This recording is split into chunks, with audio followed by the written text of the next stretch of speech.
The Moon Singer by Clyde Robert Bullough.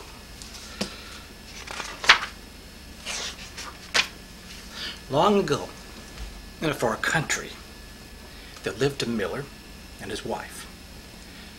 One day a woman came to the mill, leading a child by the hand. "Take this boy," she said. "I can no longer care for him." "Another mouth to feed? Oh no," said the miller. "Then," said the woman, "at least give us a place to rest tonight." Now the miller gave them a bed of straw in the mill shed, and in the morning the woman was gone. The child was left behind. "This is not so bad," said the miller's wife. "He may be a help of us later on." "That's true," said the miller. So they kept the boy and they called him Thor, which was a short name and easy to remember. He grew tall and strong, and he worked about the mill, but he was a strange boy. Sometimes he forgot his work and wandered off into the woods. There he would stand listening, as if he heard something that no one else could hear. Sometimes that night he left his bed and he stood for hours under the moon.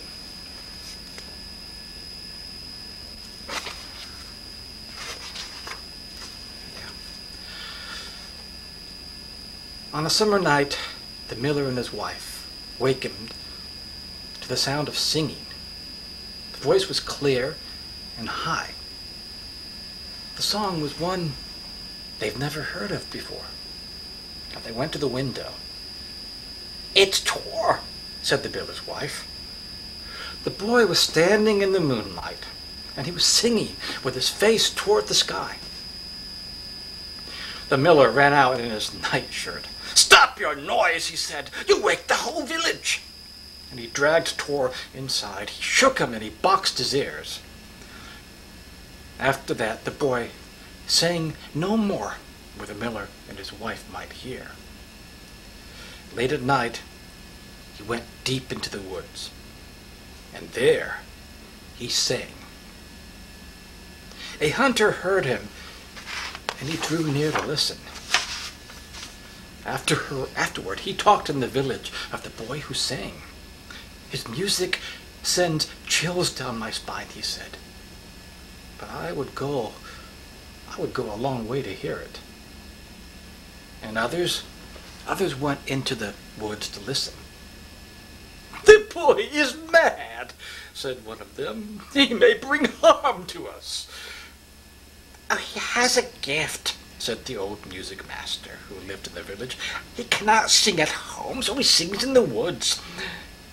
And where is the harm in that?" But one evening, a stranger came to the village. A wheel of his carriage had broken. While it was being mended, he stopped at the inn. Villagers gathered to see him. He was so richly dressed that they were sure he must be a fine gentleman. One of them asked, "Sir, are you a lord?" The man laughed. "As a matter of fact, I am," he said. "I am Lord Crail from the court of the Queen." "Ah," said the people all together. A woman asked, "Is the Queen as beautiful as they say?" "Even more beautiful," said Lord Crail. "And in the palace, is the palace really so splendid?" asked the woman. "The most splendid of all places," said Lord Crail. "I heard once," said a woman, "of a baker who made such pies that he was taken to the palace to bake for the Queen." "That is true enough," said Lord Crail. "And the best storytellers in the land, the best music makers, actors, and singers are all at the palace. If they do not come to us, we find them, and we bring them there." The old music master had come to the inn with the others, and he asked, "My lord, does the Queen have need of a singer?" "Well, there are singers at court," said Lord Crail, "but The queen has grown weary of them. She says their songs all sound the same. He asked, "Is there a singer in your village?" "There is, my lord," said the music maker. "He is a boy who sings in the woods at night." "Ah, that boy is bad," said others. "I find no madness in him," said the music maker. "His voice touches the heart, and the songs he sings are like no other songs." "When may I hear him?" said Lord Crail. "Oh, he sings in the woods when the moon is shining," said the music master. "The moon will be shining tonight." "Take me to hear him," said Lord Crail. And then they went together in the woods. "Just ahead is a bridge over the stream," said the music maker. "The boy often goes there to sing." "Listen," said Lord Crail. And deep, deep in the woods, the boy was singing. There was no words in the song. The tune rose and fell and rose again like the song of a bird. Lord Crail started forward. Dry sticks cracked under his feet. And when he reached the bridge, the boy was gone. "He heard us and ran away," said the music maker. "He's very shy." "I must find him," said Lord Crail. "Nothing easier," said the music maker. "He works at the mill." The next day, Lord Crail went to the mill. There he found Thor carrying sacks of flour into the shed. "I heard you sing last night," said Lord Crail. And Tor looked away. "Come, don't be afraid," said Lord Crail. "Who taught you to sing?" No one," answered Tor. "Where do you learn your songs?" asked Lord Crail. They come to me," said the boy. "When I'm alone, they come to me." "And why do you hide in the woods?" asked Lord Crail. "Why not sing where everyone can hear?" Tor looked surprised. Who would want to hear me?" he asked. "Perhaps the queen herself," said Lord Crail. "Today I shall take you away from here. We shall go to her majesty." "Where?" asked Tor. "To the palace," said Lord Crail. "To the queen."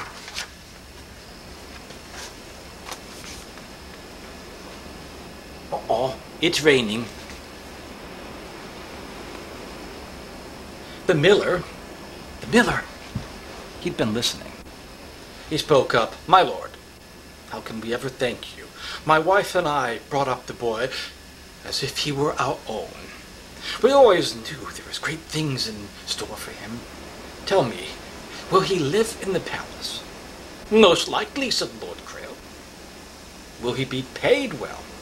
asked the miller. "He will live just like a prince," said Lord Crail. "Do you hear?" said the miller to the boy. "And when you are living like a prince, think of my wife and me, who were always so kind to you." The carriage came for Tor and Lord Crail. Tor had no time to think. He could not believe what was happening. On the long journey, his head was in a whirl. They came to the palace with its stone walls and great iron gates. Lord Crail led the way down a long hall and into a room. "You will sleep here," he said. But Tor could not sleep. The bed was too large and soft. The air was heavy. It was hard for him to breathe. In the morning, servants came into the room. They combed his hair, they curled it with hot irons. They fitted him in a tight suit of crimson velvet. They pushed his feet into shoes that pinched his toes. And Lord Crail came in. "Now," he said, "you are ready to meet the queen." Now Tor followed him up the stairs and into the music room. Lords and ladies were there. The queen sat among them in a chair higher than those of the others. She was young and lovely. Her hair was caught up in a gold band that looked like a crown. Tor knelt before her as he had been told to do.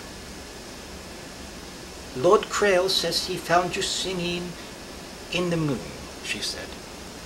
"Will you sing to me now?"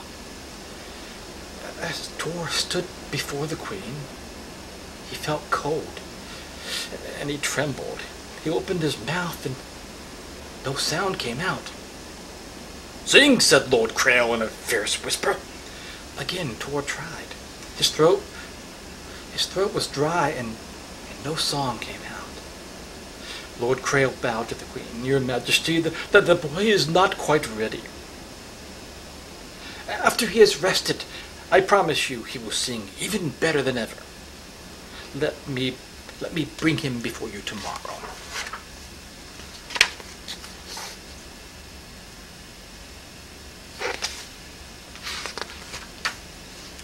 And he took Tor away. The next day they went into the music room, and the queen was there alone. "I thought it might be easier," she said, "if the boy only sang for me." "Your Majesty is most kind," said Lord Crail. He said to Tor, "Sing." I can't," said Tor. "You must," said Lord Crail. And Tor's mouth opened, and one strange sound came out, like the croaking of a frog. Lord Crail caught Tor's arm, and he led him away. He said to the boy, when they were alone, "I brought you here. I promised the queen you would sing such a song as she had never heard. Why have you made a fool of me?" And Tor said nothing. "Answer me," said Lord Crail. I don't know," said Tor. "You don't know? You don't know?" said Lord Crail. "Is that all you can say?" And the queen was raging. "I was waiting. You have made a fool of me." And he went away. Soon a servant came into the room. He stripped off Tor's velvet suit and gave him back the clothes that he had worn in the palace. "What am I to do?" said Tor. "You're to go," said the servant. And Tor left the palace. He went out into the city. All about him were horses and carriages and crowds of people. He walked up one street and down another. He tried to find his way out of the city. At last he was in the country, on the road that led to his village. At night he slept on the road, or by the road. Toward the end of the next day he went back to his village. He went to the mill. The miller and his wife were there. They were painting a sign to hang over the door. Once the mill had no name. Now they had given it one. They were painting the sign to read, "The Mill of the Queen's Singer."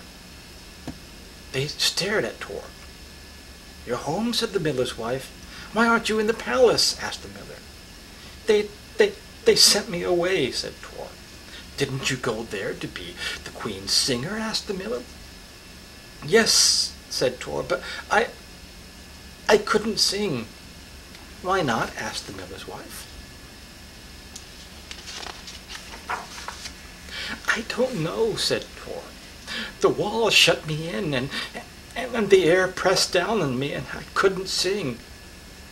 "You didn't try," said the miller. "You had no trouble singing before. Then when you had this great chance, you didn't try." "You must go back," said the miller's wife. "No," said Tor. "I can't ever go back." "What shall we do?" cried the miller's wife. "We told everyone our boy is a singer to the queen. We even named the mill for him. After all of our years of hard work, we thought life was going to be easier." She said to Tor, "All you've done for us is make us look like fools. Now you can go." "Yes, go," said the miller. Where?" asked Tor. "I don't care," said the miller. "Just go." And angrily he picked up the pot of paint, and he threw it at the boy. The lid came off the pot. The paint splashed Tor from head to toe, and he turned and ran. He ran out of the village. He was a strange, wild-looking figure with green paint on his face and clothes.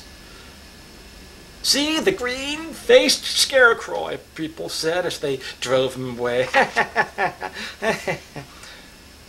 He hid in barns and haystacks. He ate what little food he can find, a few berries here, a sour apple there. Now he came to the hill country where shepherds cared for the flocks, their flocks actually. And he was ill and half starved, and he lay down to rest. A storm came. Still he lay there, just too ill to move. A shepherd and his wife found him, and they carried him to their hut. The shepherd's wife fed him. The shepherd scrubbed the last of the paint off of his face. Tor stayed in the hut until he grew strong again. He helped the shepherds care for their sheep. Sometimes he remembered the mill, and the miller and his wife. He remembered Lord Crail, and the palace, and the queen. Always he tried to put these thoughts out of his mind. They were like bad dreams to him now. The shepherds were kind to him, and he liked to be among the sheep and lambs, and he made friends with the shepherd's dogs. He said to himself, "I am happy here." Yet it was not true. He was not quite happy. Over and over he asked himself the reason. And one night he could not sleep. He went out into the woods. The moon was bright, a breeze blew, and he could smell the leaves and grass and the sea beyond. And suddenly he was happy. He thought he had never been so happy before, and then a song came to him. He began to sing, and his voice was clear. It was stronger and deeper than before. He wanted to go leaping from hill to hill. He wanted to shout, "I can sing! I can sing again!" For half the night he sang. The shepherds came to the doors, and they listened in wonder. And night after night, Tor sang.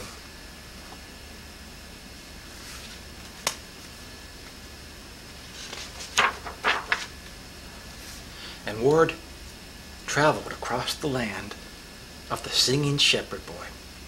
A traveler brought the word to Lord Quail at the Queen's palace. "He sings at night?" asked Lord Quail. "Yes," said the traveler. "They call him the moon singer because he sings to the moon." "Does he have another name?" asked Lord Quail. "Yes," said the traveler. "It is Tor." And Lord Quail went to the Queen. "Do you remember the boy who came here to sing, your Majesty?" he asked. "The one who opened his mouth and croaked like a frog." "I remember him well," said the Queen.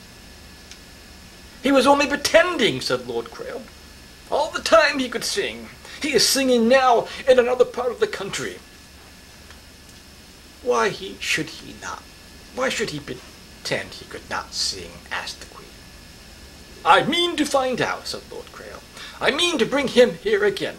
If he dares to pretend, he will be punished in a way he won't forget." "The boy did not seem to be pretending," said the Queen. "Your Majesty, he must have." "I can't believe it," said the Queen.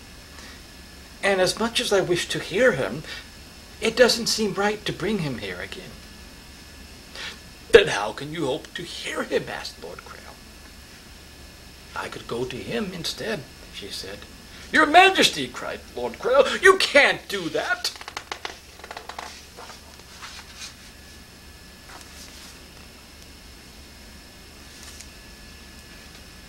"Surely the Queen may do as she wishes," she said. "I have stayed so long inside these walls that I am weary of them. Find out where the boy lives, and we shall go there." So it was that the Queen set out on a journey with 2 ladies of the court, Lord Quail and 3 servants. They traveled until they came to the hill country. Then they hid the royal coach in an old barn. They dressed up in plain clothes as country people. They found the house where Tor lived, and the Queen said to the shepherd, "We have heard of the boy who sings? When may we hear him?" "In a little while, when the moon rises," said the shepherd. "Take the path to the clearing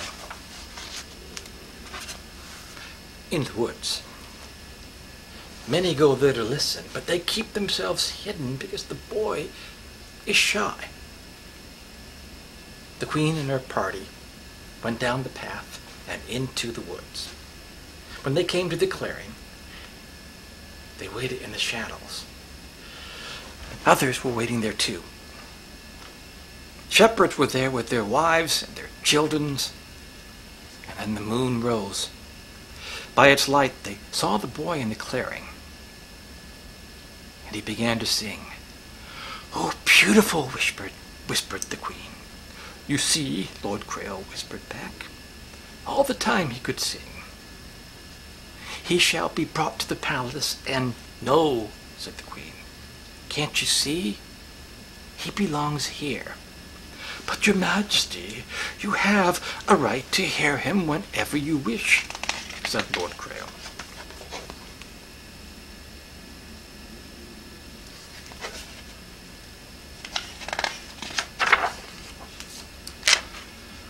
"So I do," said the queen, "and so I shall. Hush! He's beginning again." And Tor's song floated up through the woods. It was the song of the night, of the moon, and the stars, and mist over the sea. "Beautiful," the queen whispered again. So she listened that night, and many another night, and Tor sang his songs, never knowing that she was near. About the author. Clyde Robert Bulwer was born in King City, Missouri. He received his early education in a one-room schoolhouse where he began writing stories and songs. After several years as a writer of magazine stories, he finished his first book, then went to work on a newspaper. He continued to write, and his books for children became so successful that he was able to satisfy his desire to travel through the United States, Mexico, Hawaii, and Europe. He now lives in Los Angeles. In 1962, Mr. Bulwer received the first award of the Southern California Council of Children's Literature for distinguished contributions to the field. He has written more than 30 stories for young readers. And about the illustrator, Trina Schultz-Hyman and her young daughter, they live in Lyme, New Hampshire, in a 150-year-old house on the banks of the Connecticut River. Mrs. Hyman enjoys gardening, walking, and canoeing. She is also a devoted cyclist, having once undertaken a 2,800-mile wheeling trip through Sweden, Norway, and Denmark. Mrs. Hyman was born in Philadelphia and attended the Philadelphia Museum College of Arts and the Museum School of Fine Arts in Boston. She then lived for a while in Stockholm, Sweden, where she studied advertising at the Swedish State Art School for Applied Arts. And once one of Mrs. Hyman's lithographs received first prize in the Boston Arts Festival. She is the illustrator of many, many books for young people.